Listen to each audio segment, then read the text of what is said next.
Hello and welcome to Ideas with Impact podcast. I am super excited to have a wonderful guest today.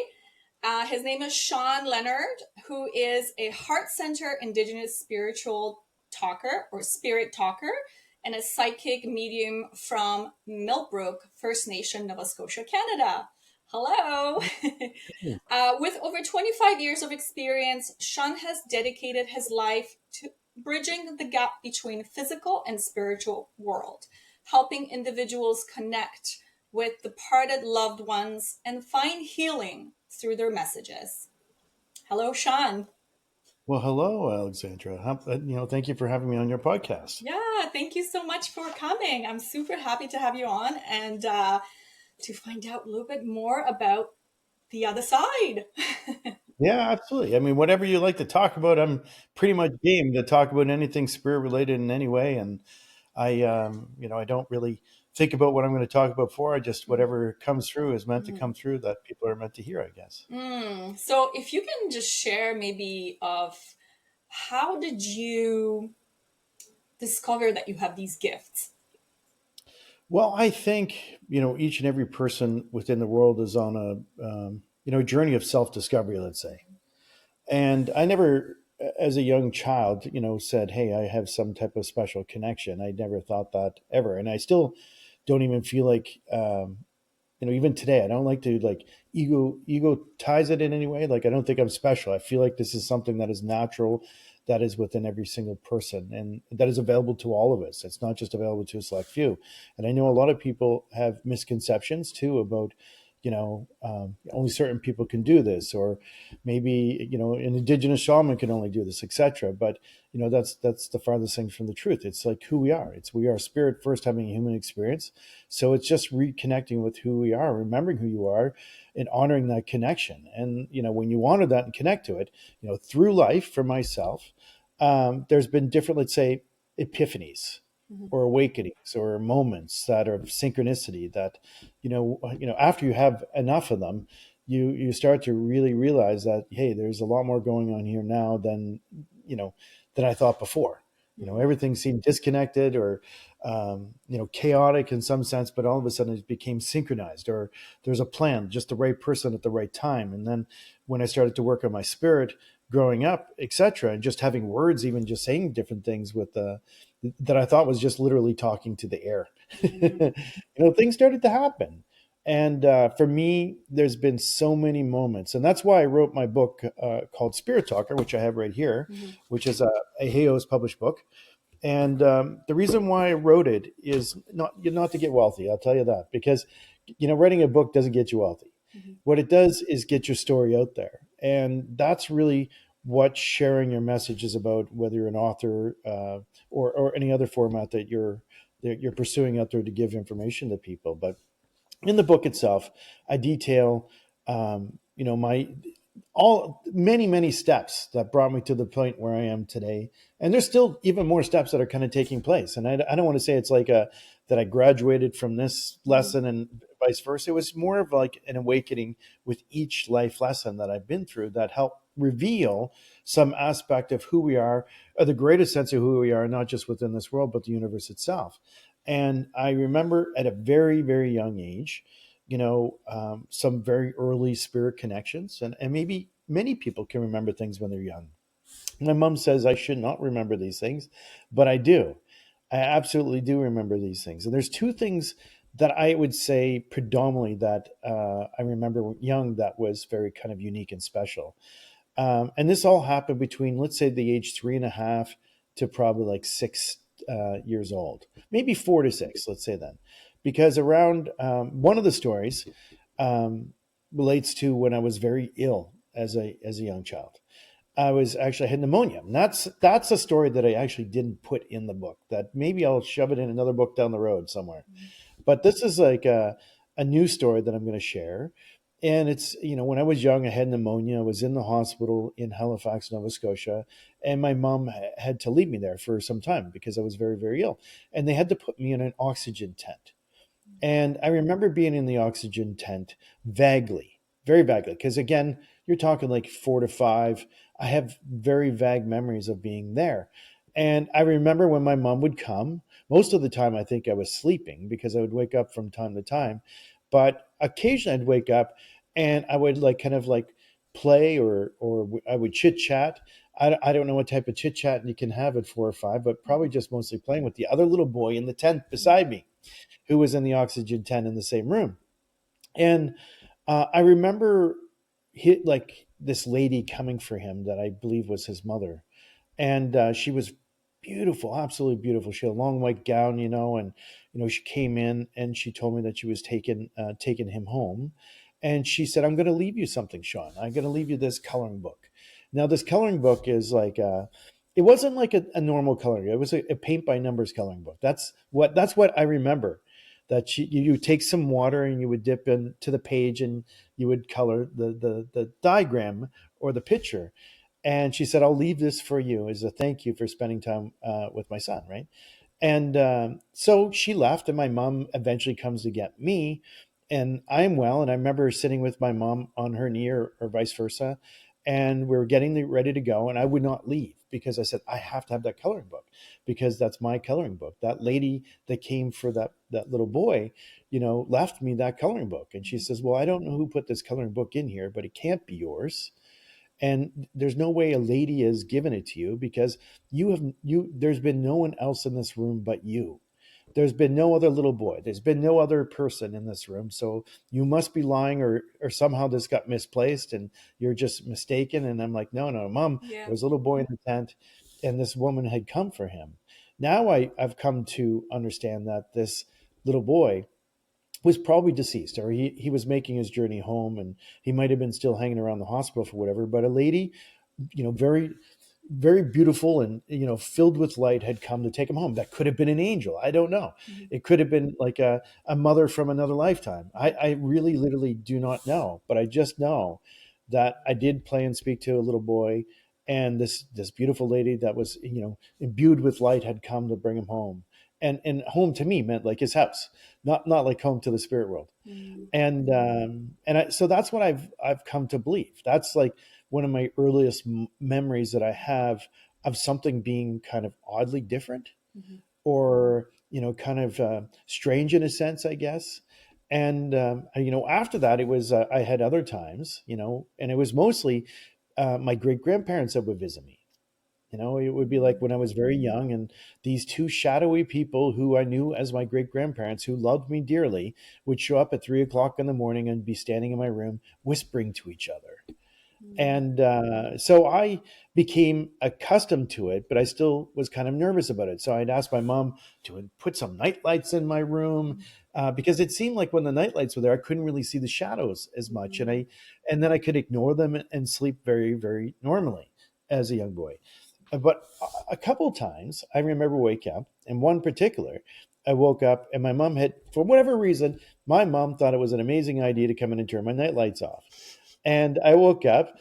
Apparently, you need to save like a quarter of a Yeah. penny on a nightlight. Electricity cost back in 1980, But for me, I woke up, and again, my grandparents were there, and I literally kind of pulled the sheets over my head, and just pretended that because I knew eventually they would leave. So they were leaving, and but somebody, as they left, and I'm assuming it was my great grandma, ran her fingers through my hair, and it startled me. It really, really startled me. And I jumped up off my bed, out of my room, opened my door into my mom's room, and I was like crying. And I told my mom not to turn my lights off. And she kind of walked me in there and said, "Listen, you just got to tell them that you're not comfortable with them here, and that disturbing your sleep, and that you love them, but just not to visit you this way anymore." So I did that, Mhm. and it was very effective. I actually never saw my great grandparents again in that same format. Mhm. Now, as a young boy, and I'm sure many young children in the world, if not maybe even possibly all of them, have people that are watching over them. Could be your great grandparents. It could be some other spirits you encounter that you maybe not realize that they're actually spirits because you don't know the difference. Is it because And we are so innocent, and because we are so not bombarded by all this information, like our parents, for example, telling us, "Oh, you just envisioning things, you're just dreaming or whatever." Is it because of that, Yeah. or is it something else? Well, I'm not sure, to tell you the truth. I just feel like that at some point we become more earthbound. Mm, We become more connected to the earth and the physicality of Mother Earth. mm-hmm, And, other experiences I had as a young boy, I used to like fly everywhere in my dreams.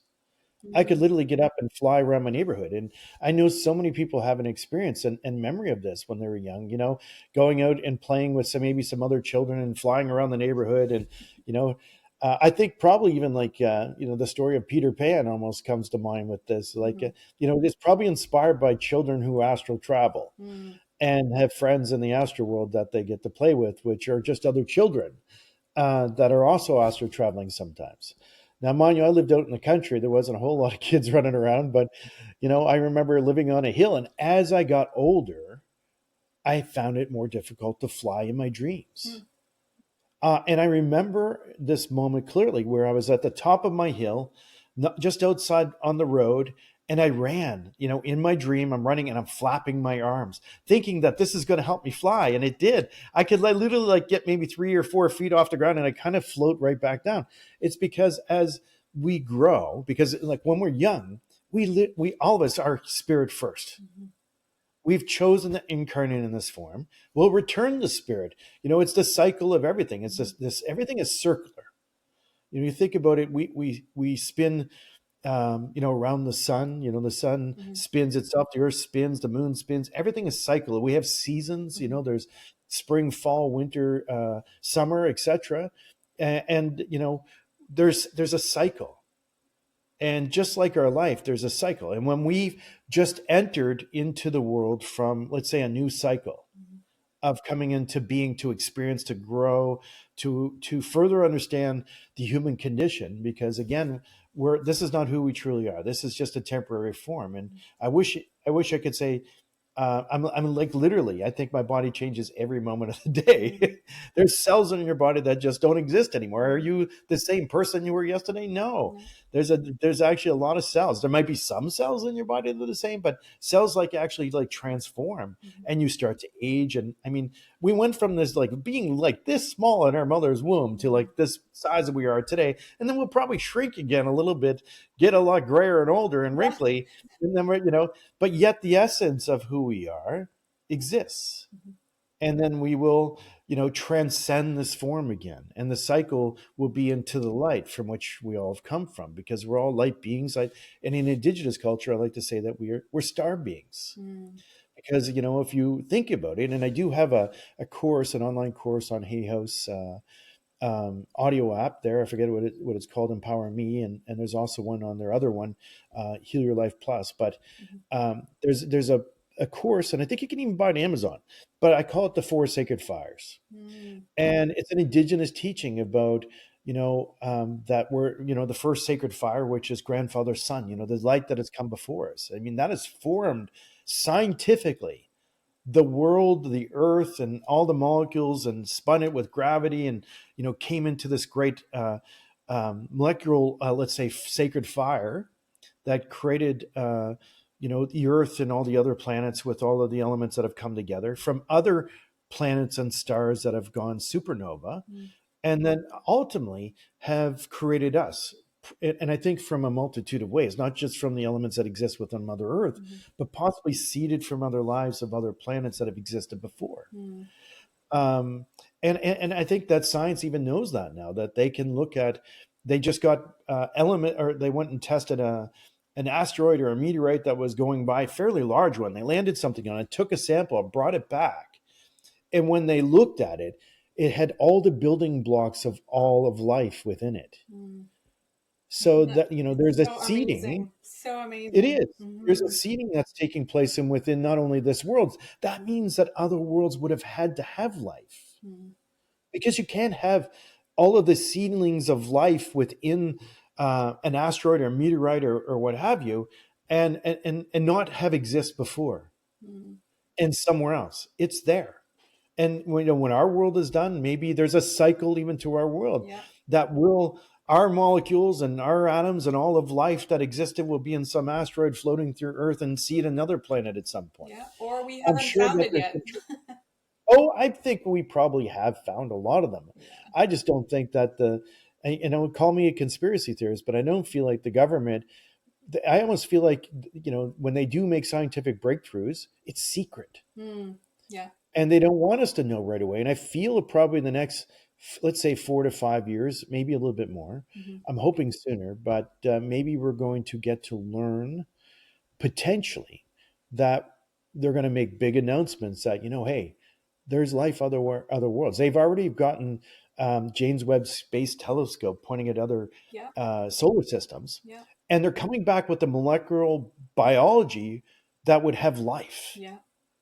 Right. So where's that coming from? You could say, well, it's all microalgae, but maybe it isn't. Maybe it's like beings much more advanced and than even we are. So I feel like there's a larger element of evolution within the universe that we're part of.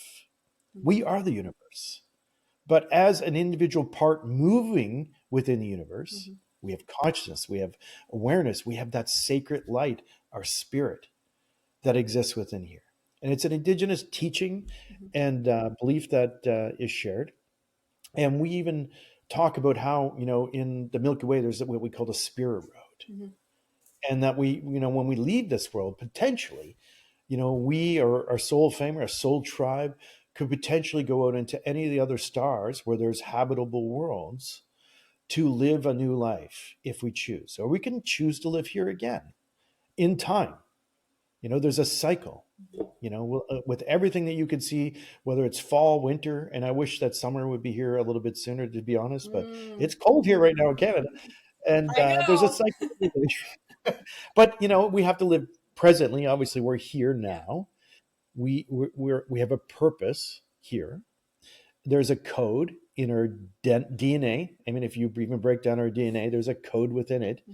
that dictates, Alexandra, you're going to be a dirty blonde. You're going Hmm. to have kind of hazelish brownish eyes a little bit. Hmm. All that's written in your code that of what you're going to look like based on the genetics of your parents, Hmm. but also there's code in there that's going to have like health predispositions. It's going to have things in there that you're going to struggle with that maybe you're not going to be able to do Olympics like someone else does, Hmm. that, even though you maybe had a dream once to be very athletic in a certain way, you just can't compete on a level that maybe some other people do at this time. Mm.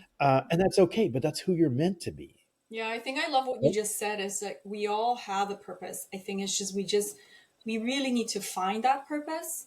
Um, Yeah. and I believe that right now there is that huge shift when people, I mean, maybe not for everybody, but I find it maybe in the circles that I'm hanging around or I'm um, getting to know people here and there, they are all looking for some stuff. They're all looking for maybe not who they are, because I think a lot of people know who they are, but they're looking for where they kind of fit in a way, Yeah. and how they Well, can kind go of fit in, and forward. like how are you going to express yourself within the world? Hmm. And, and then when you, because I mean, there's a lot of people that are kind of still searching for that because they don't feel like they found who they are in a sense yet. Hmm. They maybe know who they are, but what what can I give and how can I express myself in the world that brings me joy? Mm. And that's, I think, our true purpose is to kind of come here to express ourselves in the greatest and the most abundant ways that we potentially can, because that's what the universe does. Hmm. We're no different than the universe, is we're come here to express ourselves in the most amazing and great ways and to be the greatest that we can be in whatever endeavor that we choose to do it within, Mm. in a good way, with And it also love, really kindness, has to come compassion. down from your heart. Like it has to come down from your heart, Yeah, absolutely. right? Like Because with I think love, we kindness, lived in such a compassion. long cookie cutters in a way. This is what you go to work, you raise your Oh, family. And I think things are so shifting, like I said earlier. And yeah, there is a huge shift. What are your thoughts about that? well, you know what? Maybe that cookie cutter approach has existed for so long. It's been, we'll call it a mental mind virus of Mhm. sorts, because we have been conditioned. My mom, and this is where the cycle within our DNA can be broken, right? Mhm. Because, in our ancestors, they had lived a certain way that they had, most of let's say my last 3 or 4 generations for sure, have had to work jobs where they worked really, really hard. and they had to buy a house. They had to have a pension. They had a family. They had children. So it was almost like a cookie cutter thought of what life should look like. Mm. And and the job could be different. You may hate your job, but you do it anyway because you have to. It's not about being happy. It's about having enough to provide for your family. And there's an act of service that is immensely powerful with that as well. But why can't you do both? Why can't you do something that you love and still provide for your family? Why can't you express yourself in the most amazing way that you would like to, and then provide an income, or provide a home, and provide for your children, and even provide for other things? I believe that that's all possible if you believe it so. It is. Because It's just it's also, switching or reprogramming your mind from I'm not good enough, I can't do this. And I yeah, think again, once we switch those negative thoughts, emotions, things will come to you in a completely different way. yeah, self-defeating Hmm. voices. We'll call that part of the mind virus that's been Hmm. installed in your hardware, Hmm. because you're the hardware, right? And it might be the thoughts of your mom or your grandparents that, well, you can't do this. And unfortunately, I love my mother, absolutely love my mom, but she's tried to install some major software in my hardware big time while growing up for the years. And it was the silliest things, right? Yeah. You can't leave your job because if you leave your job, you need the pension. You need to be, Hmm. there's other ways to save without working at a job you don't like so you can have a pension. Hmm. But that's what my mom believed, right? Hmm. That's her belief. So that type of mind thinking was something that she was trying to, like, say, install within my thinking. Hmm. And we always kind of just had different views. So I was always a little bit rebellious, let's say, than the way she would approach life. Hmm. That doesn't mean I didn't try all those things, like working a 9 to 5 job. I've done various jobs, from making office furniture to do bills of material on AutoCAD for high-end office furniture in Calgary, Alberta, Hmm. to becoming a mailman, for God's sakes. Hmm. And but you know what happened? There's some things that happen in life that you can look at as like a very negative, right? And sometimes, based on your belief systems and how you approach life, is something negative happening to you could be life altering and throw you off track and throw you off course, right?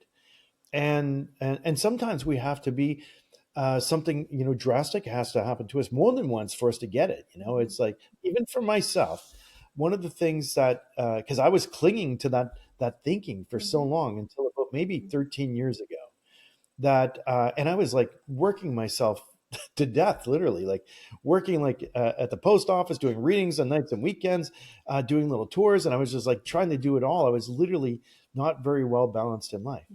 But I blew out my knee. Hmm. I had to have knee surgery.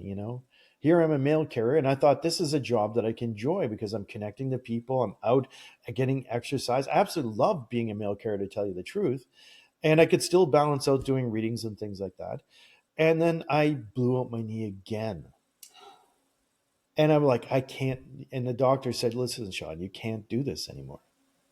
You can't deliver mail anymore. You're going to have to go inside and work sorting mail. Jokingly, I always said, licking envelopes or something like that. But Those are the old days.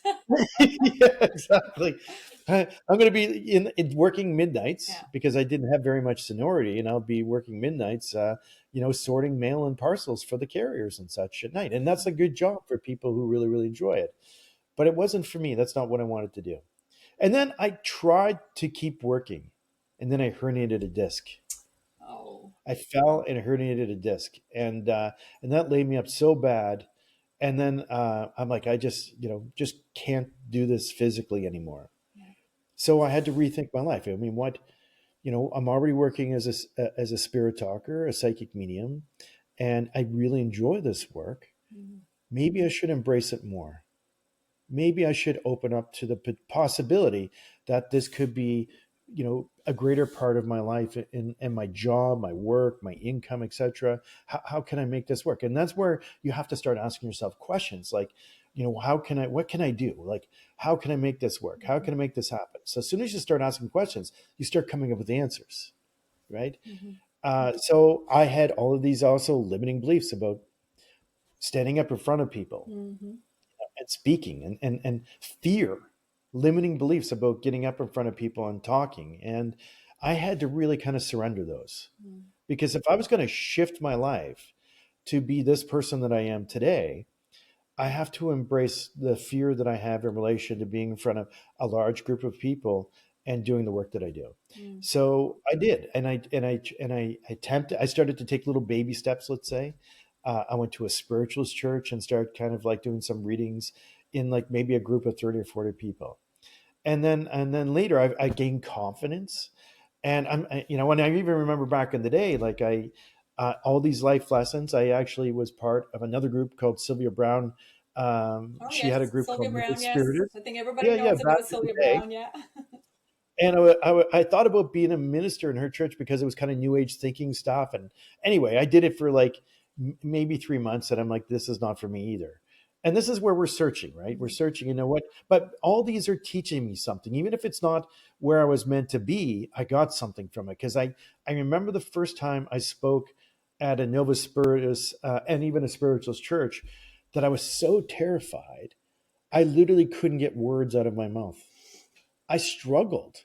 It was painful for Mm-hmm. people to watch me speak, and I had a big write up that I had, and the guy that was overseeing me doing this pretty much said I had to read word for word, and this is where I realized this wasn't for me. I mean, because then he could edit my talks, and like, this is not good for me. I want to talk from my heart, right? Mm-hmm. So I turned the paper over. I knew all the material anyway, and I just spoke from my heart, and spoke from what I know, and it flowed. Mm-hmm. And then everybody after I did it got up and cheered for me, clapped, and then next time I came back, there was like 60 people coming to see me just to have a half-hour talk, for God's sakes.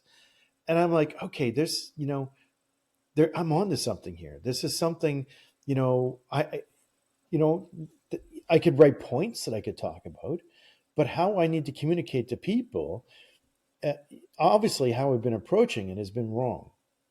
And now I started this new approach, and then next, I decided to do a live in front of people where I was doing readings, and I think I had 160 people or something like this, and it was just, and that's a lot of people for me. Mm-hmm.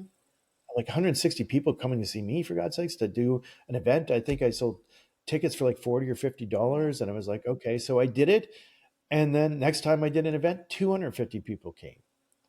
So I knew what I was doing was effective, like in the way that people liked what I did, in the way that I approached it. And then I started to go on a tour across Canada. I said, okay, well, even if I get 30 people in Vancouver, Mm-hmm.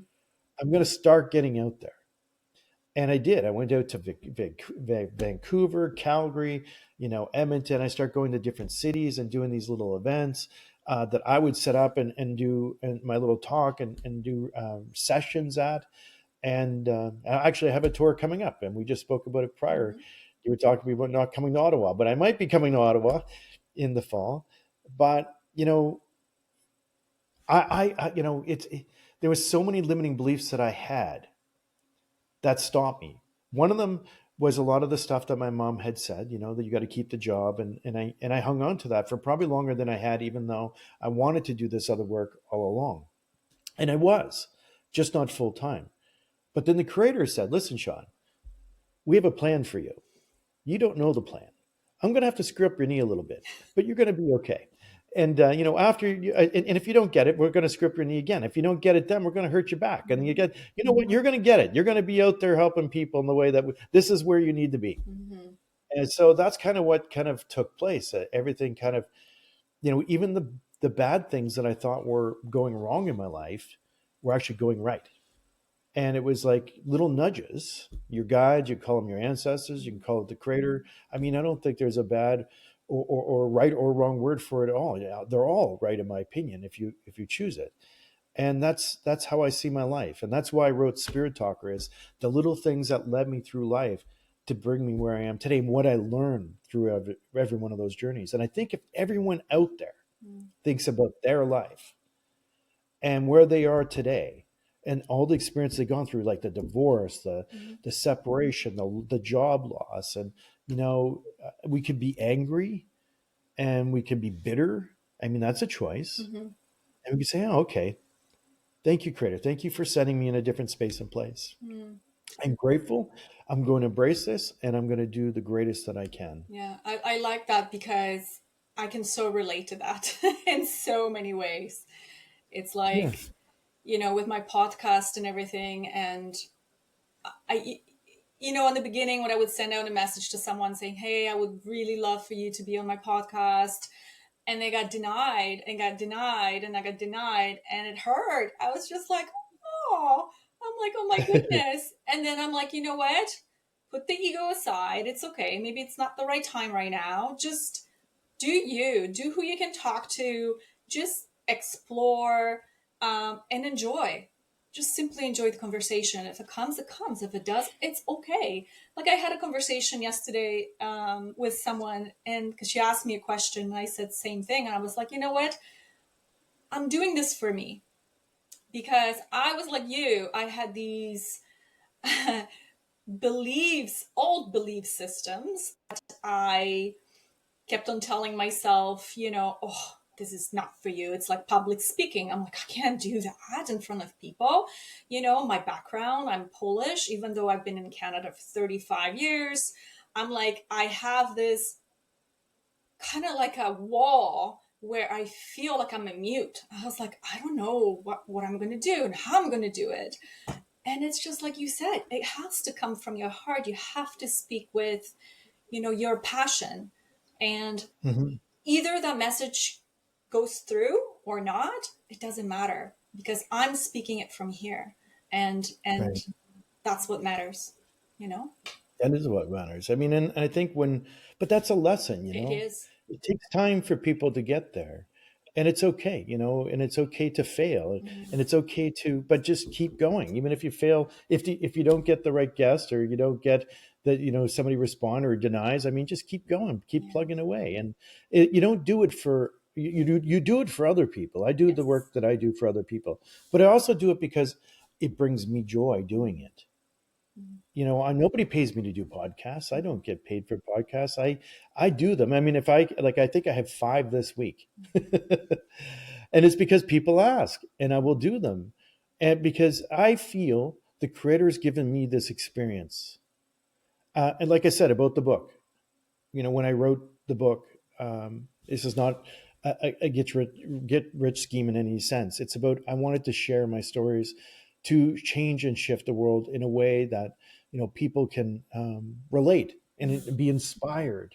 You know, mhm, and that's why I'm doing podcasts too, is because I want to get out there and share my knowledge, share my wisdom, and help people. mhm, Because if I know the world has to evolve, and if I have a part in that, I do. We all do. mhm, We have a part in leaving the world in a better place than when we showed up. mm. And you can accept that, or you can choose not to. And it could be just, as small as just sitting with some friends and helping them. Yeah. And, when somebody asks you for help, you're available to help them in some way. Yeah. It doesn't have to be monetary. It could be just words, wisdom, guidance, just a little hug, Mhm, just, compassion, right? Just be there, present for that person.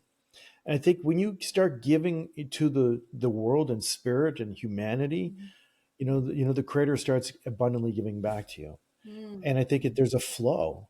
And in Indigenous culture, we have what we call reciprocal mhm, energy, and it's something that we've always known about, because we as Indigenous people make offerings for our prayers. We gift tobacco.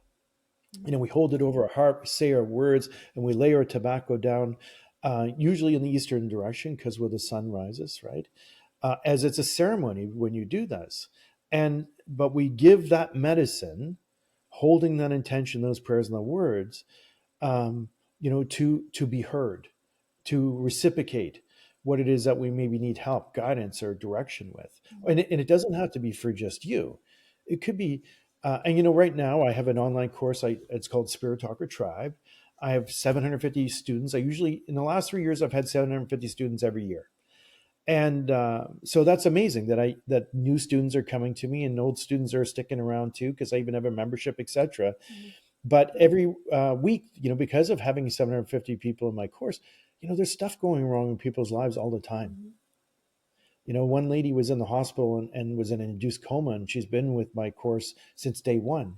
And other people were like, posting in the group, praying for her, and so I stopped and took a moment and just laid some tobacco and said a prayer for her. Creator, if she's meant to be here, help her be well so that she can continue this journey that she's on. Whatever she's meant to learn from this, help her learn it and help her be well. So I ask you this in great respect and in alignment with her life mission, of course, because whatever I say is not going to overrule what her purpose is. But maybe she's meant to heal from this, which I feel she is. It would empower the healing much greater, because when two or more people are gathered, even if you're at a distance, because we're all connected, we are absolutely all connected. It has this overarching power of all of us coming together to manifest something in a good way. And that's the power of your words, your ceremony, your prayers, etc. It's very And powerful. Yes. yeah, and Indigenous people, part of who we are is we don't have a religion. We have a way of life, but we have a spiritual practice. And our ceremonies is our spiritual practice. Is ours the only way? Do we think that ours is the only way that you could be? No, absolutely freaking not. There's so many people in the world. It's not just Indigenous people. I mean, there's Indigenous people from all over the world, everywhere, right? You're Indigenous from Poland, right? That's your roots, and maybe from other places too. But you still are Indigenous from somewhere. You have roots. I'm not 100% Indigenous from Canada. I got like 30% Irish in me somewhere. So I've got some Irish roots, and I love Celtic music, for God's sake. So, but whatever ceremonies that you do practice, they're yours. They're yours. And it doesn't have to be tobacco. It could be that, you go to a crystal store and you pick up a nice quartz crystal and you're going through something, right? And you just pick it up and you pray with it over your heart and you leave it somewhere in a sacred space. The reciprocation. I give you this to hear my words, to hear my thoughts, to hear my intention, to manifest into my life. And it's not something that I'm attached to. I'm not attached to the crystal like I can't get another crystal. Crystals abundantly flow in my life, whether people gift them to me or I have to go find another one some other way. But I will use it and I'll abundantly share it as that reciprocation of putting thoughts out there. And that's my ceremony. It could be yours too. Yeah, It's not, I was very attracted to crystals when I was going through some hard time about 7, 8 years ago. And like you yeah, said, I did not have an attachment to it, but I saw something and I was like, oh, it speaks to me. I picked it up, I hold right. it. I actually right now, and I kid you not, I have a rock in my pocket. I can't remember what it is, but it's like whenever the thought comes in, I just go in. I have my altar in my bedroom, and I have a bunch of different kinds of rocks, and I have my sage. I have my, feathers that I find, or whatever I find up in the forest. I live in a country as well, so we go for walks, and whatever I find, I'll just bring it and I leave it there. And Yeah. just like 3 days ago, I don't know, my mind just kept on looking at that rock. And I'm like, I don't know what it is, but I'm going to pick it up and I'm going to put it in my pocket. So now for 3 days, I've been putting it in my pocket and keeping it in my pocket for whatever reason. And when I'm done, I'll just put it back. Yeah, So, and I think ancient in peoples, that was a very common thing. Like, and I think it would be really important if all people, wherever you live, you had a little sacred space that you could go to and just, it could be your altar, right? Your spot to go and just kind of have words with the Creator that you could speak out loud. Nobody's hearing you but the Creator, and you could speak freely and openly, and you could leave offerings there. And whenever you needed to go back to the space, it could be the ocean, it could be a park, it could be the forest, it could be anywhere. Just what's sacred to you, right? Or it could be a special place in your house too.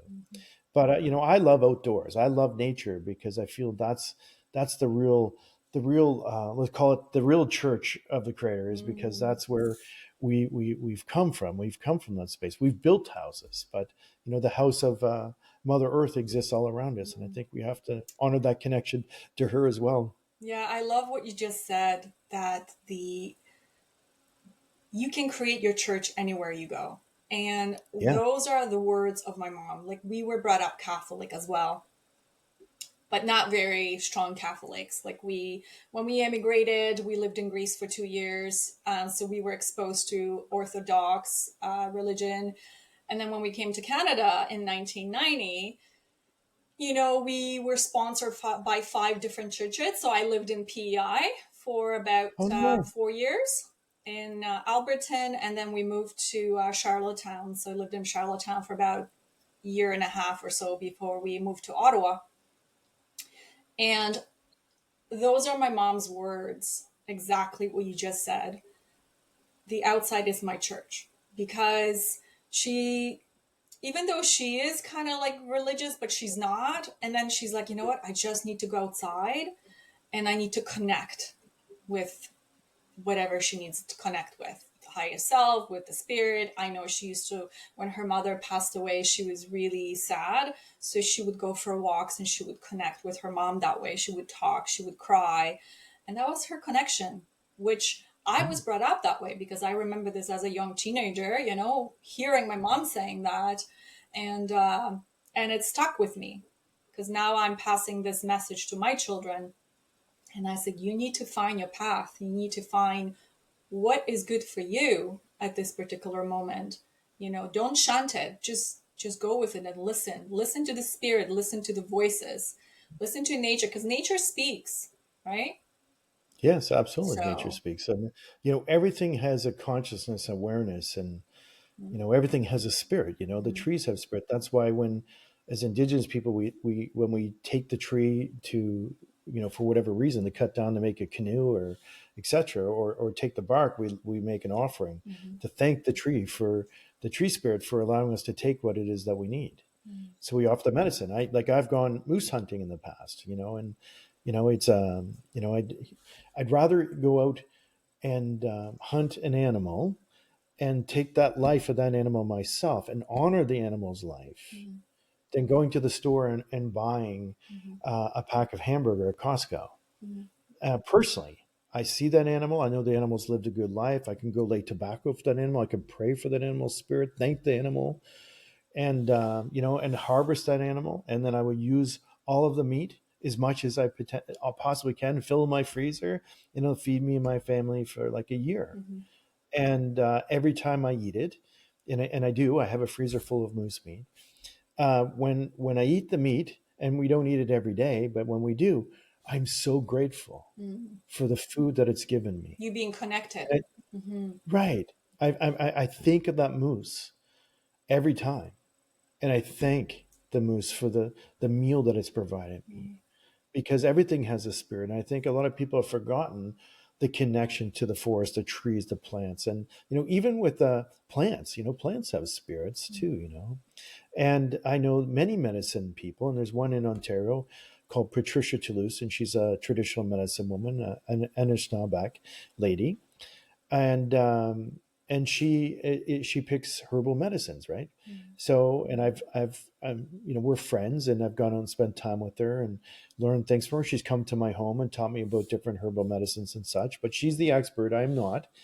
But she taught me about even having how the different medicines will talk to you and tell you how they can help you.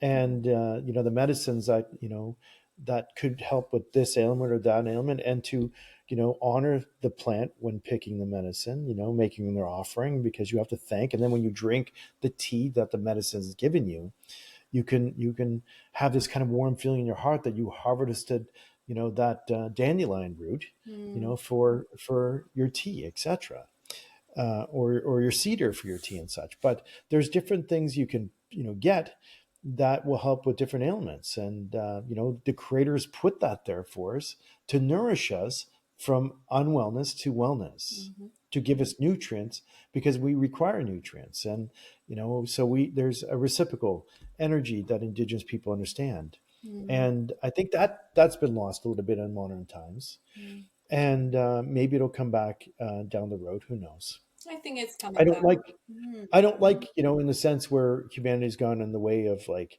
bioengineered food, Yes. and you have, and I think a lot more people are coming more conscious to this. My wife, Michelle, is like looking at the ingredients of freaking everything now. She's like, yeah, That would be me. she's like, Exactly. Like she's looking at the, we can't eat this. Like this is what the hell is this? It's like I don't know. Yeah, It definitely didn't grow down in the yeah. forest. It's like it's Listen, something. I'm a holistic nutritionist. I totally understand where she's coming from. I keep telling Yeah, my children, I'm like, if you do not know how to read it, don't buy it. Put it back on the yeah, shelf. yeah. So I can And relate. so Yeah. we try to eat more natural. We're trying to grow a bigger garden in the summer, Mhm. and expand our garden every year. And she just got some like Okanagan sweet potatoes yesterday that she's Oh, got nice. that she's going to try and get to root Okay. because they're organic, and she got them at Walmart of all places. She's Okay. cleaned them and she's put them in soil, and she's now going to try to see if she can root them because you can't buy them here anywhere. Interesting. And but they're like amazing, really good potatoes. So it's something we could like harvest in our garden, and then we'll like maybe it's something we keep doing every year, right? Yeah. Oh, yeah. We could keep the seeds, we could keep the buds, or what she's going to use from it to kind of like keep that going, right? Yeah. Yeah. I But love, that's yeah. where Gardening is great. I think more people should be involved in getting yeah. their hands dirty. And like you said earlier, connecting with the energy of the Mother Gaia. Yeah, Yeah. and that's spiritual too. When you're out, Mhm. when you're doing things like that, there's this kind of mindfulness that comes from being in spaces and places like doing gardening or harvesting, different medicines out in It the forest. releases the endorphin and it makes you feel good. Yeah, but also what I find when I'm looking for answers, if I go for a walk in the woods or nice long walk, and I just kind of just be present and mindful, the answers come to me. Hmm. I receive the guidance because most of us are so busy with the chaos of the world that is going on. You got the news on, or you got Google Home on, or Alexa running music all the time, but we forgot to take some time just to be silent. To disconnect. You know, Hmm. and it doesn't mean you have to meditate on a rock for 30 minutes. Hmm. It just means maybe you need to be mindful as you go for a walk in the forest, contemplating, not thinking, but contemplating, mindful contemplation of what's the answer for this problem that I'm going through right now. Hmm.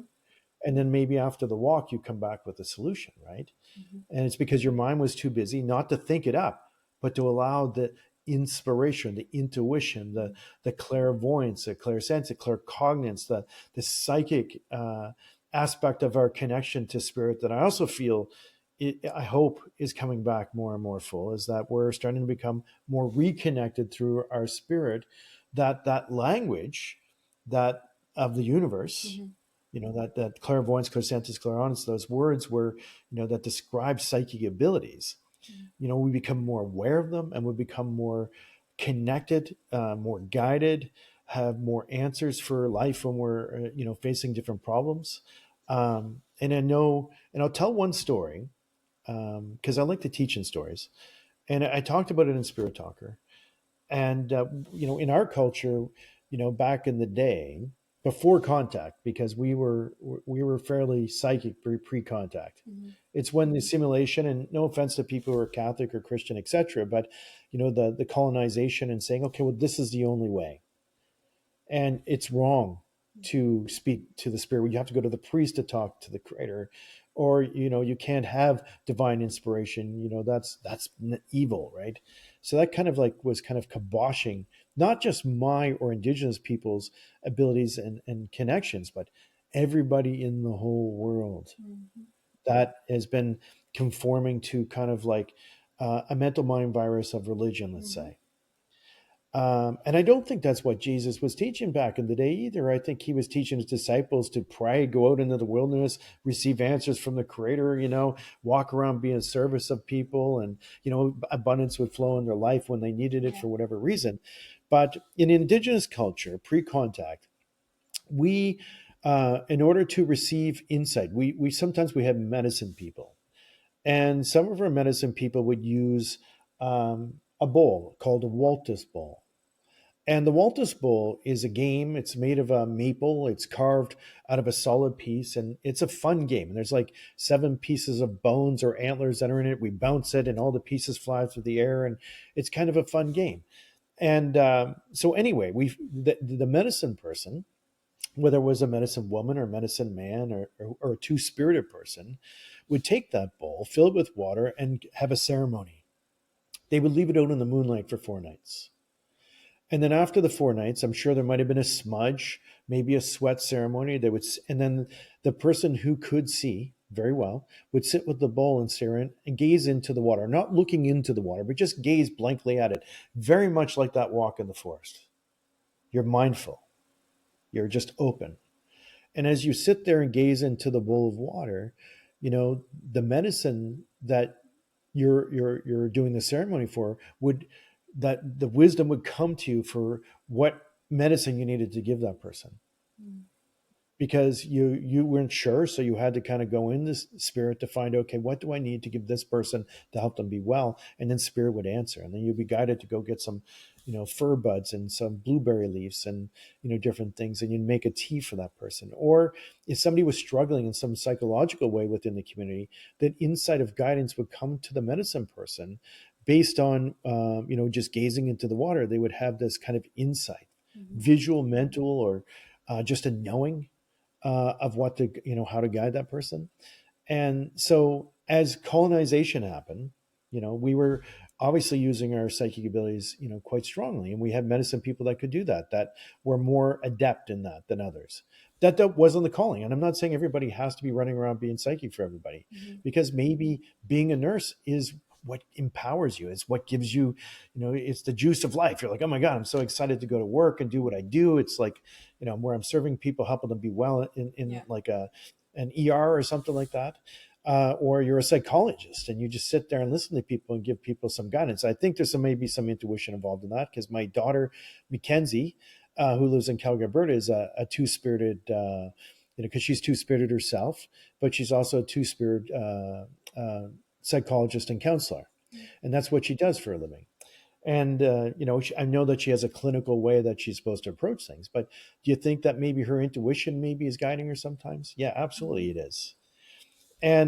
But when colonization happened, when the Jesuit priests and stuff came over and saw our ceremonies, they said, these are evil. These are bad. You have to stop these. So they start drilling holes in our bowls, because they thought if we couldn't fill them with water, it was okay to play a game. But if you're going to fill it with water and stare into it and receive insight, that was bad. So so our elders, many of our ceremonies were lost. And some of the ceremonies people would have to go and practice in the backwoods somewhere, because in order to remember and pass down to the tradition and knowledge, they'd have to do it in a hidden space, because they didn't want to be condemned by the community or have their children taken away from them.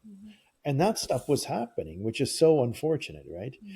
But we're at a time today that can't happen anymore, and it's time to remember who we are is Indigenous people of the world. Not and again, I'm not negating anyone's religion. If you're religious, that if that works for you, so be it. But I'm challenge you to expand your spirit beyond it, and to have your own personal ceremonies, your own personal connection. Don't feel like you need to come to me, for God's sakes. Have your connection with the Creator. Talk to your ancestors. Talk to your loved ones, like what your mom did. Even though she was Catholic, right? She still had a practice, right? And Be I open. think, yeah, Be be open. I open. think that needs to be more people needs to be doing that at this point of life. And I think because as human evolution takes place, because of there's a lot of technology in the world, but look, we're video streaming from Ottawa to Nova Scotia, and think about that 50 years ago, that wasn't even possible. We have a lot of technology that has happened. We have AI that is coming out, replicating people and pretending they're people, and even fooling people out of money sometimes, which is like insane. But we have to become more grounded as well, not just caught up in our technology and science, but also within our spirit, because that's truly who we are first. The technology can help us, like what we're doing, because we couldn't share our message the way we are if it wasn't the technology wasn't here. We just have to We use might it be going, smartly. Like we have to be yeah. smart about it. If you can work, make it work for you, but it still remain grounded in your spirit Yeah. first and your spirituality, and then allow that to kind of flourish into the work and service that you provide for people within the world. Yeah. Don't get sucked in. I always say to my children, I have 3 children, and I always say to them too, my 12-year-old doesn't have a phone yet, which I'm super happy. But I always Yeah. say, don't get stuck to it. Just kind of going and flipping with their fingers through TikTok or things like they don't have Instagram and Facebook, but TikTok, it's a huge thing.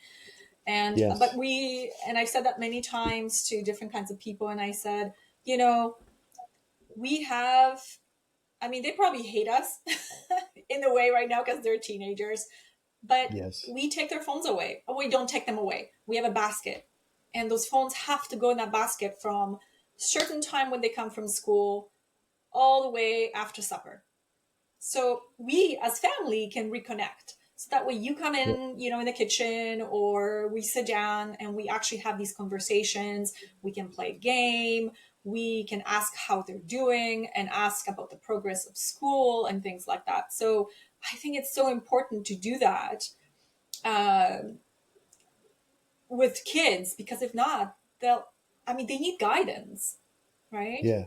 Yeah. And they need to have So, that family connection too. And I think, yeah, some of that we might be inadvertently as people, human nation, with all these technologies, disconnecting ourselves from the people we love in so many ways. We may feel connected in some way, like to all the people on TikTok, but we're not connected to our mom or dad or brother or sister, right, maybe even your dog or cat, right. because you're spending so much time looking at videos instead of like spending time with the people, like quality time. Mm, And I like that's a great idea though, like having a time where you take your phone and put it away to a certain time, and then after that, do what you need to do. But yeah, for some time, make your family time a priority, and I think right. that's an amazing idea. Yeah.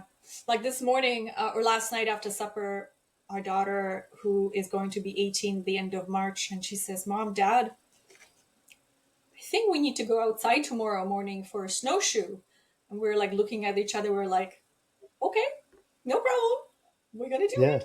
So this morning, my husband, 6 o'clock, he's like, everybody up, let's go. And then it's like, oh, do we have to? Yes, because Isabella said we have to. So we all got Right. up, and again, like we live in the country, we just drove across the highway, parked our car, took our 3 dogs, and we went for about 2 hours, Wow. snowshoeing up in the Gatineau Park, which was Right. beautiful. Oh, that And would be came beautiful. home, and everybody was just like, that was awesome. So the Yeah. dog had blast, we had blast, we connected, we laughed, we made snow angels. So it was really cool. Yeah, I love those Yeah. moments. That is good. I mean, and yeah, I mean, you're outside, you're connected to Mother Yeah, Earth, you're together. There's this synergy, and it's very grounding. And I'm sure after something like that, you'll be exhausted too. It'd be just like, okay, wow, that's like that takes a lot of energy to do all that.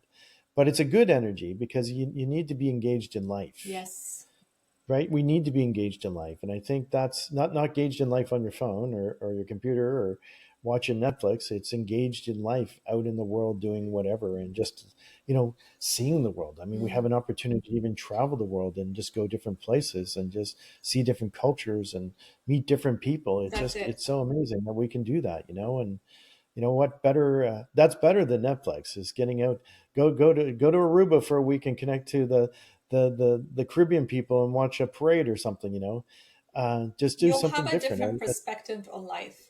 You have a more of a understanding of what's going around you instead of being narrow-minded in a way, Yeah, right? So like experiencing. absolutely. Experience life, Yeah, live life.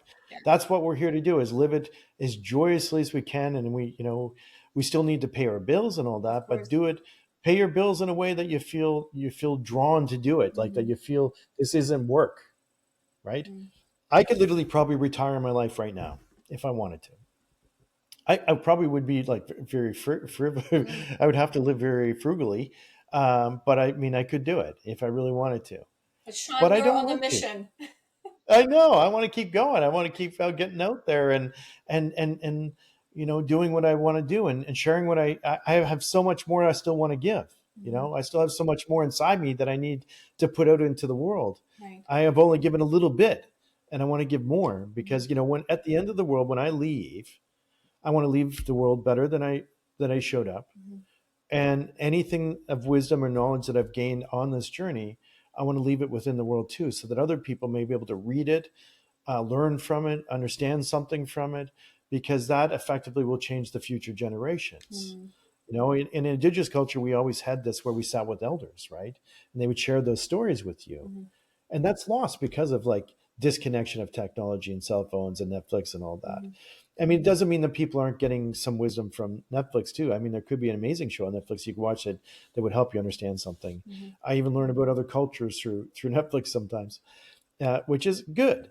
But we still need to have that firsthand knowledge from people where they're telling you a story, not just in video format on Netflix, but maybe in a book, or sitting down and having a conversation with an elder that has lived such a unique life, you Mm-hmm. know, and just understand what their journey was, because that's those are gifts, and they can't take it with them to the spirit world. They can take that all of that wisdom with them, but they're going to take that with them, and then that needs to be left here in some way. Yeah. So everybody that has an amazing story, everybody that has something to share should be sharing it, looking for a way to share it. Before this book came out, Spirit Talker, I actually self-published a book. It was called The Language of Spirit. And I self-published through Balboa Press. And I think I spent like $18,000 between writing, publishing, a ghost author, and all this. It was like quite costly. And I think when I finally got published through Hay House, it's there's some of the same stories are in this book too, Mm-hmm. except I think there's like a much more expanded version and edited version than what my first self-published book was. But when I self-published, I didn't care. I just wanted to get it out there. And so if you have something inside you that needs to come out, share it. Mm-hmm. And as Dr. Wayne Dyer, another like amazing Helios author that's in the spirit world, I know many people must know about him. If you don't, you should look up his books. Amazing, great books that he's left out in the world that you can still learn from. And there's even videos and stuff out there that he teaches on that you can learn from his talks, etc. But what he says one thing that really has resonated with me, and it is, don't die with your music still inside you. Mm-hmm. Right? So my music is my wisdom. My music is what I've learned. My music is my spiritual connection and my understanding to that. And I don't want to leave this world without sharing it with the world. Mm-hmm. And I ask you to do the same. Mm-hmm. I ask you to do the same. If there's something inside you that you need to share with the world, and whatever it is, keep doing it. Mm-hmm. I have a TV show. I've done 5 years of Spirit Talker and APTN here in Canada. Mm-hmm. And I've got my first self-published, or my book through Hayos. I got 2 more books. I've signed another 2-book deal through Hayos that are coming out. One might be coming in the fall, I believe, on spirit totem animals. And I'm sure I want to write more. Even if Hayos doesn't want me to write for them, I'm going to write anyway. Because it's not about being with under the Hayos brand and saying, okay, well, It's I your have a Hayos message. book. Yeah, Mm-hmm. just putting what you have inside there out there and sharing with the world the greatest way that you can. Mm-hmm. Sean, can you tell me why some spirits don't leave and they stick around? Oh, you mean earthbound spirits? I Yes. mean, that's the human ego, right? I mean, we all cling to things. Okay. Some people cling to their phone, So even right? when they're passed on, they can still hold on. Some, very few, Okay. very very few. It's very rare, actually. I think Mm-hmm. that, like, I've come across some spirits that are still staying in a home somewhere, and they still very much entrenched in that human ego that they have, Mm-hmm. or they once were. They've not surrendered it. And I think maybe there might be fear, right? Fear from them thinking that, well, if I move into this enormously beautiful white light, or this tunnel, or that I follow this beautiful lady into the light, that somehow I'm going to lose that part of myself. Do you think And it they could be fear. know that they're past, or I believe that they know their past. okay? Yes. I think they know they're no longer in their body. Mm, And because they start walking through walls and doors and things like that. So right. they're like, well, that's kind of weird. They might not know immediately, because I feel like there's this, like, well, who's that person? Because you hear a lot of people who have had near-death experiences, Mm-hmm. right, where they're hovering above their body, looking at that person. They're like, wow, that guy looked like he's been through hell. Yeah. And then they realize it's them. They're like, what the hell? That's me. Yeah. But I'm right here. I'm okay. But that's my body. It looked like he was in some terrible accident, right? Mm. So they want that sooner or later they will identify that they're no longer in that form. And sometimes it's the shock because they've seen themselves after the fact, but because they can't identify with themselves, because I mean everybody looks a little different after you left your body too, and the spirit that emanates through this form. And I've seen so many people deceased too now that and people will say, well, don't they just look like they did alive? I'm like, no, they don't. They don't. That spirit is no longer in there. They look, there's a shell of a person there. That person that was in there is no longer in there anymore. It's just a shell of that that that that It's the energy. formless, the ageless part of you is always existing. That's what still exists in this form, even though I've gone from this big to this big and gray hair now, and I'm growing hairs by the second probably in my ears and my nose and wherever, because I'm getting old. But there's a formless part of me that is always going to exist. And I think when people leave their physical form and see their body, they'll identify that they're no longer in it. And they may still have fear, though. They may still have fear because many people have fear for different reasons. And I think, let's say 99.9999% of the people see that light and they go, oh my God, that's home. This is where I'm supposed to be. This is where I'm supposed to go. This is all fake. This has been some type of like strange reality that I've been living temporarily. But that's where I really come from. That's who I really am. And they move into it with open arms and an open heart and just unconditional love, and they just feel so much peace, and then they go on this experience. And some people come back and tell us about it because they've had what you call near-death experiences where they've gone the other side, met their guides or angels or ancestors, sometimes met Jesus, or had an encounter with what they would say is the creator, or the creator's energy that exists wherever. And they come back to tell us these stories, and I think they're amazing, these stories that people share. I asked you But this because they still my move on. best friend's my best friend's daughter is very spiritually connected since she was a baby, Right. and they lived in like semi-detached home. And what Yeah. happened one day, they found the news that their neighbor's son, who was just about to turn 18, committed suicide. Right. And it was very sad. But then the daughter kept on seeing him. Hmm. So her mom doesn't shun her or anything like that. She's like, just talk to him, just say, it's okay, you can leave and things like that. But he wouldn't. And it seems like Danica was saying that he's lost and he's just Yeah. coming back and he's asking her, because she can hear him, what's happening, what happened. And then it was to a point where he would not want to leave at all. Like he was there all the time. So Okay. then Karen, she messaged someone who is like a shaman person or a psychic medium, and she came to the house and they did some sort of spiritual cleansing or not. And Yeah. I think two more times or three more times that boy came and then he left. Yeah. So he never came back. But it was Yes. quite interesting. That's why I was asking you, because I was like, how do they know, or they can they can move Well, on to the sometimes they're next. drawn to certain people because they know that they maybe feel like they can help them. Mm, And so I feel like with the young girl that was next door, Danica, you said her name was, mhm, that she was receptive. She was intuitive mhm, and open enough that he knew that he could come through and communicate to her. mhm. And he was looking for help. He wasn't, because he's confused, right? Right. I think he's not sure really what happened. Maybe he didn't see his body or see how it all went down at the end, and somehow he's at home and can identify with like where what happened, where he went from this player to the other. Because maybe, like, as far as he remembers, he was thinking about taking his life, and then somehow, because you can't take your life, Yeah. there's no, you can't do that, because you can leave the form, but your life still exists. You can leave the body. You're just taking the life out of the body. And so he is still existing on an astral realm of energy, and it's still in the space. And I think he was coming to her because he realized that he still existed. And I Mm, think maybe because a lot of people that think about suicide or death by suicide, that think that this is going to end all of their suffering. Mm-hmm. And that won't. It won't end their suffering.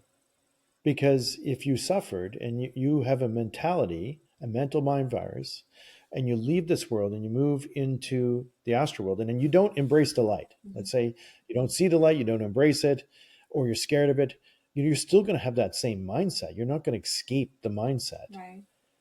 If you choose to move into the other side, then yes, you'll surrender the ego. You surrender your belief system. You surrender the heaviness, the thoughts of heaviness that have been bogging you down, right? So you have to surrender to move into the other world. And then when you get there, you're surrounded by this unconditional loving light. There's angels, there's ancestors, there's guides, there's healing places. There's even a lot of places in nature where you become well again. Mm. So you don't just jump into the other side and go, I'm here and I'm 100% and I'm ready to go. No, well, let's go through your life for a little bit and just see where you struggle, and let's see what happened at the end. So there's a life review. A lot of people talk about a life review, and why would you have a life review if it wasn't important? Right. So there's an importance to having it, reviewing your life and your choices and what you've done and what your plan was, what you intended to come here and do and where you were off track, etc.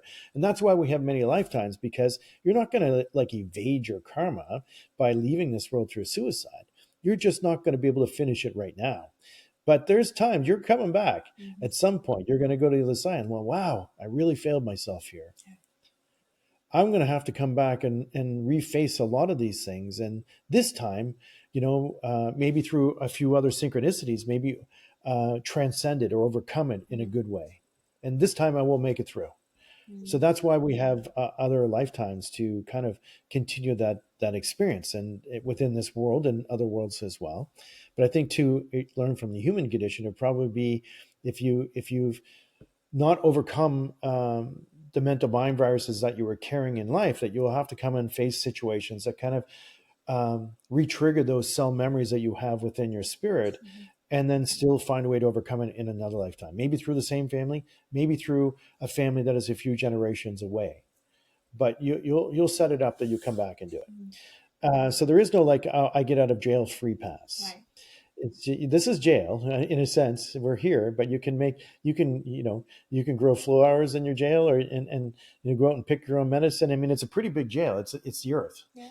I mean, it depends on your perception of what Mother Earth is, right? Yeah. You can be your prison, or it can be the greatest place to explore that you could ever imagine if you only allowed yourself. Mm-hmm. But that's how you see things. And if you can choose the way you look at things, the things that you look at in life will change. Mm-hmm. But it starts with you and what's inside you and how you shift your perceptions. Mm-hmm. And that's what wellness is like choosing to see things a little bit differently, choosing to accept that you've been through the trauma and healing from it, forgiving people that have maybe hurt you because of the trauma, etc. But you also and have then to forgive yourself. Learn how to forgive yourself. Well, Mm-hmm. and I even say with forgiveness, forgiveness is like, if you break the word down, it's forgiving, right? Forgive. Mm-hmm. So what is forgive? Well, it's energy that you have that you kept inside that is not working for you there. Mm-hmm.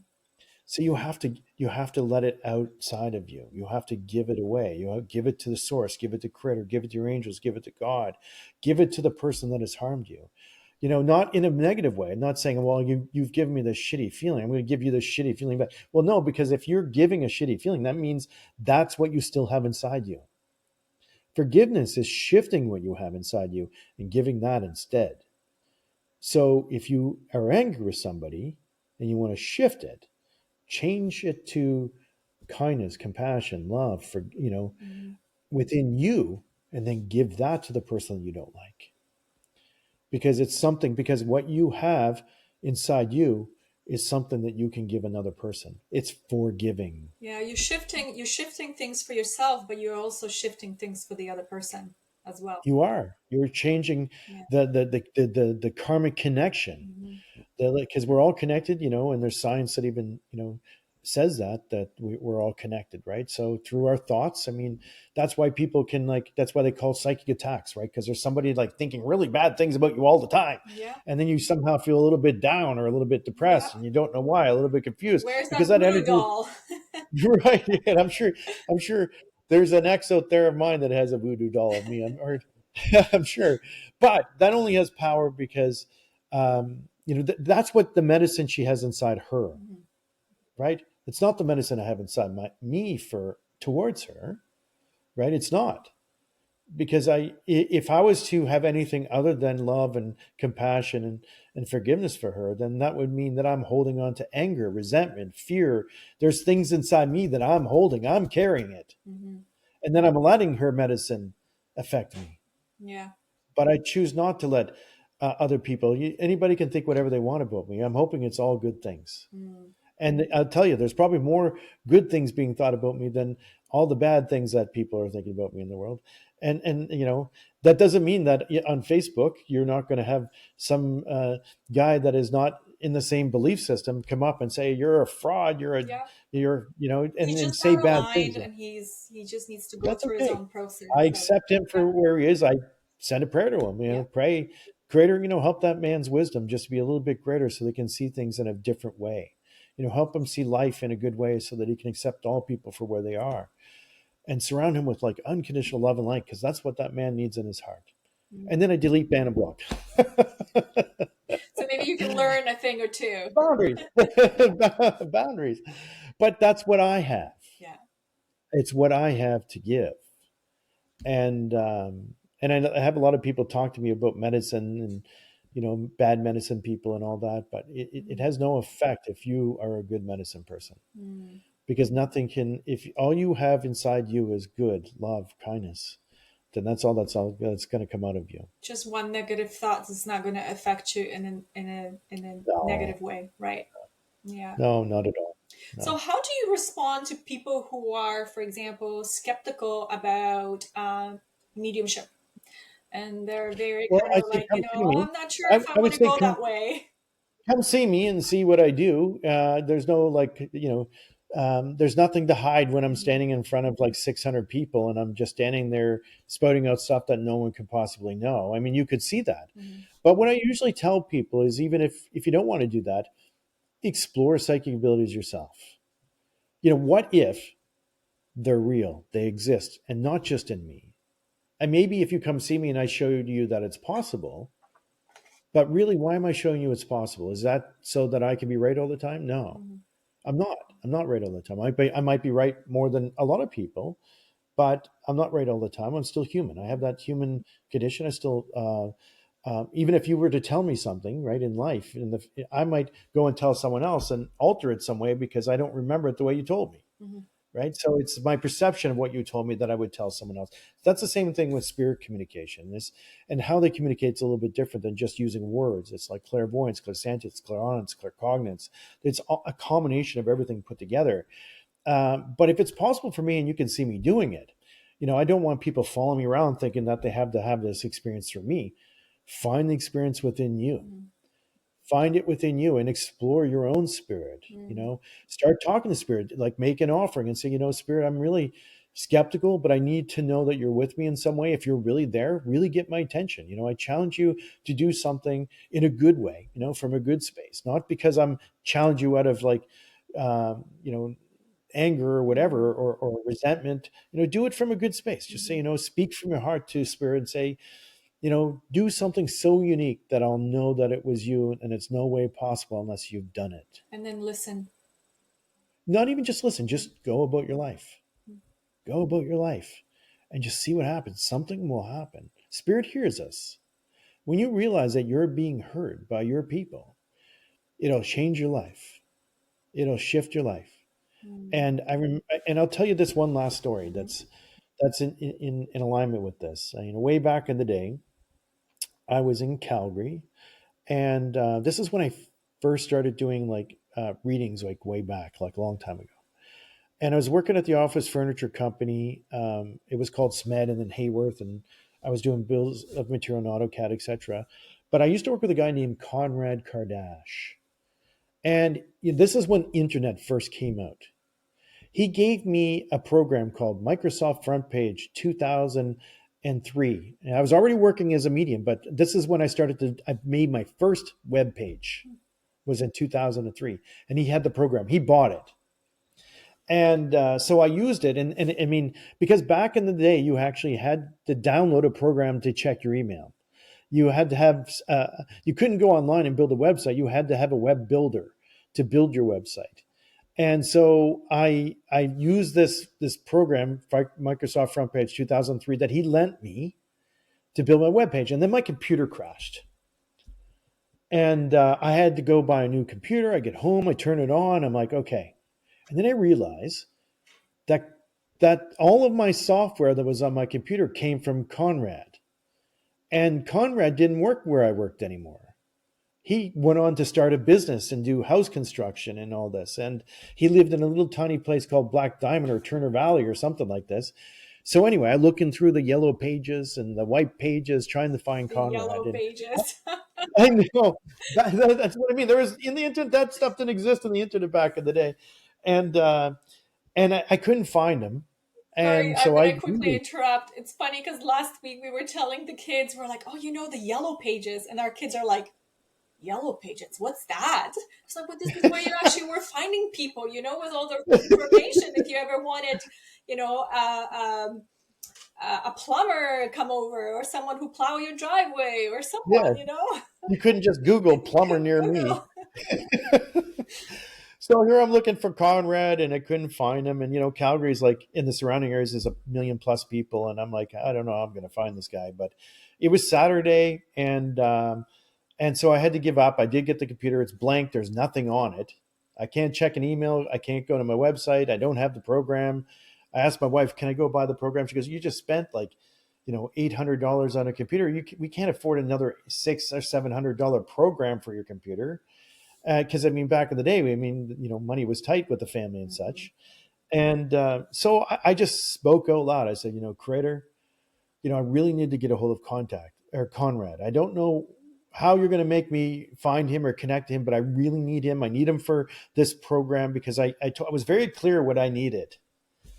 And so I decided to give up because I went outside and I was working on a fence. And I worked on the fence all day. And I called my brother after I was done for the day. And I said, Jamie, my brother who lives in Calgary, I said, I got to hang the front gates on my house on the gate tomorrow. Can you come out and help hold them while I mark the hinges and hang the gate with the latch and all this so that it's all level and all that? Because I'm having a hard time doing it myself. I built the gate. 2 of them for the front. Mm-hmm. So I called my brother and he said, well, I'm going out drinking tonight, but I should be able to make it there by 10. And so anyway, 10 o'clock rolls around. I'm out there getting my gate ready to hang. My brother does not show up. Apparently he must have been out drinking a little bit longer than he thought he would be. He was young, right? He was in his early 20s at that time. And probably met up with some girls or something like this. Who knows? But so anyway, I got to figure this out myself now. I'm home alone. My wife and kids are gone somewhere. I'm going to hang my gate. So I'm getting 2x4s. I'm leveling them all out on the bottom. I'm putting the gate on and opening it up, putting more 2x4s. So it's all level. I put the hinges. I'm marking the hinges. I'm drilling holes. I take the lag bolts, put in the hinges and swing it, put the latch on. It's all good, right? Mm-hmm. And after I just finished hanging the gate and it looked pretty good, I hear somebody beeping their horn on the road. And I turn around and there's a guy who says, excuse me, sir, could you help me? I'm looking for this address. And I turn it around and it was Conrad. And I said, Conrad, what the hell are you doing here, man? And he goes, I was just asking to find you yesterday. And he goes, yeah, I just got a call this morning for puppies at this address. And it's literally around the corner from where I live. He says, but I can't seem to find the number. He says, hey, Sean, how you doing? I'm like, yeah, that's great and all. I said, do you still got that program? He goes, I got it. The program. I'm coming in town tomorrow for a work site. I'll bring it to you. And I'm like, that's so amazing. I'm like, oh my God. It was like, what all the things that had to happen, I asked for help. And even when things were going wrong, they were what I thought were going wrong, they were going right. My brother didn't show up. If he had showed up, it would have been done probably in 15 minutes and been inside and not even on the And road. that wouldn't probably even happen. You probably wouldn't even No, know. it wouldn't have happened. Hmm. Yeah, he would have like passed my house, not seen me Yeah. outside. All the little things that had to kind of like this synchronicity that had to take place to make that happen was just amazing. And just like, oh my God, like how is the universe conspiring to help us Yeah. if we only knew how connected we were? And even when things think where they're not going right, they might be going right. You just don't know it yet. Yeah. And so that's where I really like grasp a hold of knowing how important your words are and how important it is to speak with your guides, your ancestors, your people, and just asking for help if you need it. And and I didn't put a time frame. I said, okay, can you do this tomorrow? Hmm. I was like hoping like a month down the road somehow I'd run into him, and it happened like the very next morning, less than 24 hours. And no, my whole life hasn't been like that, but there's been moments like that. And it only takes a few moments to realize that you're connected. Mm. I challenge a skeptic to expand the possibilities of what they believe. I challenge them to try to learn about psychic abilities. I challenge them to speak with the spirit world. I challenge them. They challenge me on my beliefs, but I'm challenging them on their beliefs. Mm. Just try and see what happens. You can disbelieve in me still if you choose to. I don't care, because it that's your ego, not mine. I don't need for you to believe that I'm real or not real. I don't care. I'm still going to do what I do anyway because it's something that brings me joy and I love it. And whatever brings you joy, that's amazing. If it's being skeptical, so is it. So be it. But I challenge you. If you're going to challenge me, I'm going to challenge you too, just to try to expand what you think, who you are, and how you fit within it all. Yeah. I always And find that again, we are all on a different, timeline. And for me is like plant the seeds. And I think once you plant a seed, you can't push someone to something that they are either not willing to listen to or they're not open to the idea. You just start and then you walk away and let yeah, them and percolate and let them figure this out because I that's on accept them them. where they're on their journey. That's That's their it. journey. It's not my journey. I can't make everybody's journey my journey. That's it. My journey is mine, and theirs is theirs, and that's okay. Yeah. We don't have to share the same journey. Yeah. I love that. But if you really want to know about something, go learn about it. Don't go thinking you have to find it in someone. Find it in yourself Yeah. because it is there. It is there. We're all connected. We're all psychic. We all have intuitions, not just special people or certain people or We all just do. indigenous people. We all Yeah. do. Thank you, Sean. Would you like to share your final thought? Well, I just want to say, well, thank you everybody for joining this conversation today. Thank you, Alexandra, for doing the work that you do and being of service in the way that you are, and just keep moving forward. And good people will come at the right time, and the right conversations will happen, and that's how we grow and expand. And sometimes it's like I've been doing it, like it literally, I like when I set out, 25 some years ago, I'm 52 now. I started off in my early 20s. That even back then I wanted to be a Hales author. It didn't manifest right away. It took 20 years to manifest. Yeah. But it's not that I was like, oh, well, if I'm not a Hales author, I'm not going to feel like I made it.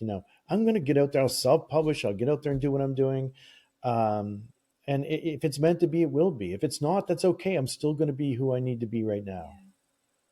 And I just been activating that in the greatest way that I can, through this work for a very long, long time. And I'm still learning. I'm still learning about things. I'm still learning about spirit. I'm still learning about, our connection at all. And that's the amazing part. I don't want people to believe that I think I know it all. I don't. I'm still learning. And we all will be, and not just this one lifetime, through our multitude of lifetimes beyond this time. We wouldn't come here if we weren't learning. This is not the end. No, absolutely is Yeah. not the end. Just embrace the knowledge and the learning now of where you are, accept where you are, and just if there's something that brings you joy, whether it's music, healing, speaking, teaching, it could be massage therapy, whatever it is, just do it and just keep plugging away at it. In a very short time, you'll be like an expert in your field of sorts, and you'll be out there serving people in a way that you feel that you're giving to the world in a way that you feel compelled to. Mm. And that's the secret to life, is to do what brings you joy. That's the secret sauce. That is the secret sauce. Absolutely. Well, Sean, I really appreciate this conversation and your insights. Again, thank you. And I'm looking forward to, actually, by the way, if I will put all the notes and all your books and all your links at the bottom of the show, so that way anybody would like to get in contact with you, it's going to be all there. So again, Sean, Perfect. thank you kindly. Well, thank you so much, Aleksandra. You're And I hope welcome. to see everyone all again in the future somewhere. Yes. Okay. Bye. Namoltis, which means I'll see you again.